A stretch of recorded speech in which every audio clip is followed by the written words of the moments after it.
विद्यार्थी जी कहते हैं कविता सुनाओ, लेकिन मैं आपको बता देती हूँ कि मुझे कविता करना नहीं आता। मानती हूँ मुझे कविता करना नहीं आता। नहीं आता मुझे शब्दों से खेलना, उनको दुलारना, उनका चुम्बन लेना या उनको भर लेना अपनी बाहों में। नहीं आता मुझे कविता का छंदों से श्रृंगार करना, उसके पैरों में अलंकारों का महावर लगाना या फिर बिंबों की कुमकुम को माथे पर सजाना।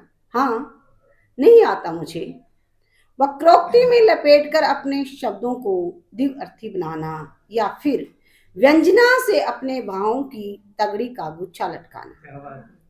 मुझे नहीं आता कविता के गले में संगीत का हार सजाना या उसके कानों में लक्षणा की बालियां पहनाना।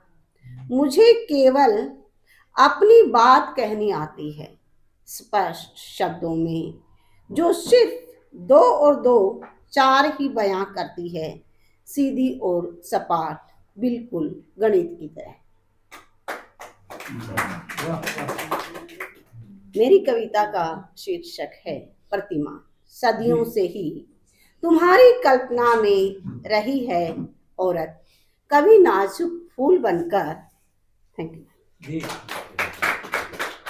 सदियों से ही तुम्हारी कल्पना में रही है और कभी नाजुक फूल बनकर, कभी मैदानों की बिछली घास बनकर या फिर कभी बनकर लगी बाजरे की एक मुरझाई अलसाई कली या फिर अध खिला फूल बनकर।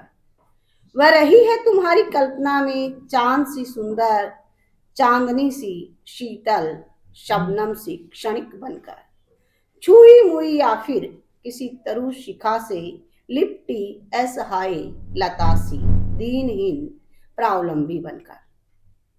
तुमने कभी नहीं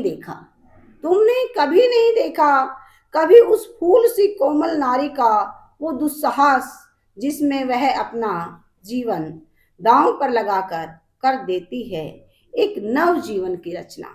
तुमने नहीं सुना उस बिछली घास का वो अट्टहास जिस पर फिसलकर तुम औंधे मुंह गिरे हो न जाने कितनी बार। तुमने उस अलसाई अधखिली मुरझाई कली का नहीं पहचाना कभी वो आक्रोश जिसमें तुम्हारी अभद्रता को सहन करने की विवशता के साथ ही भरा हुआ है वो लावा जो पल में भस्म कर देना चाहता है तुम्हारे अस्तित्व को।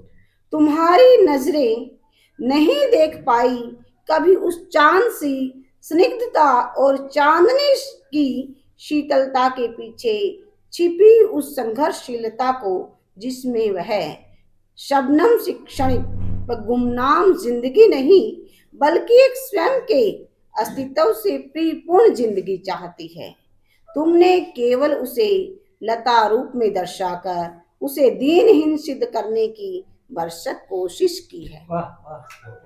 मगर तुम क्यों नहीं उकेर पाए उसके वास्तविक रूप को जिसमें वह प्रावलंबी नहीं बल्कि तुम हो सदा से ही प्रावलंबी। मगर तुमने उसके लिए ये प्रतिमान स्थापित करके उसे दीनहीन असहाय व अपने से कमजोर बनाए रखने का भरसक प्रयास किया है और साजिश रची है उसे उसके वास्तविक स्वरूप से दूर रखने की साजिश की है उसे उसके वास्तविक स्वरूप से दूर रखने की।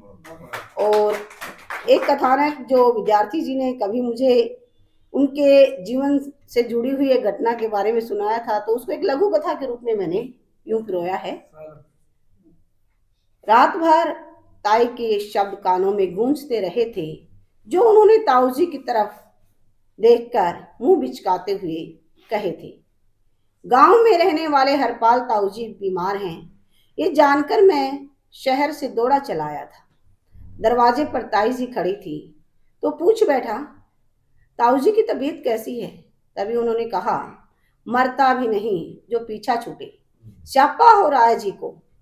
रात करवटें बदलते कटी मगर मैं मन ही मन कुछ निर्णय ले चुका था। सुबह ताई जी और ताऊ जी के बेटे व बहू से कहा कि मेरे पास एक आइडिया है, क्यों न हम ताऊ जी को वृद्धाश्रम छोड़ाएं। इनकी सेवा और दवा दारू भी हो जाएगी और आप लोग परेशान भी न होंगे।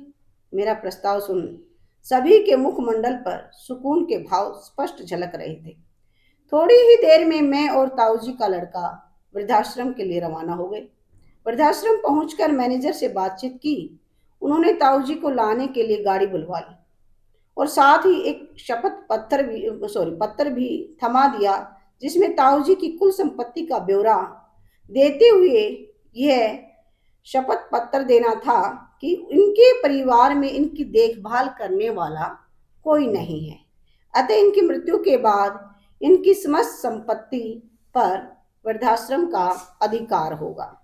ताऊ जी के लड़के ने शर्तें पढ़ते ही मेरी तरफ देखा और मन ही मन अपने पिताजी के नाम करोड़ों की संपत्ति का हिसाब लगाते हुए कागज हाथ में लेकर तुरंत बाहर निकल आया।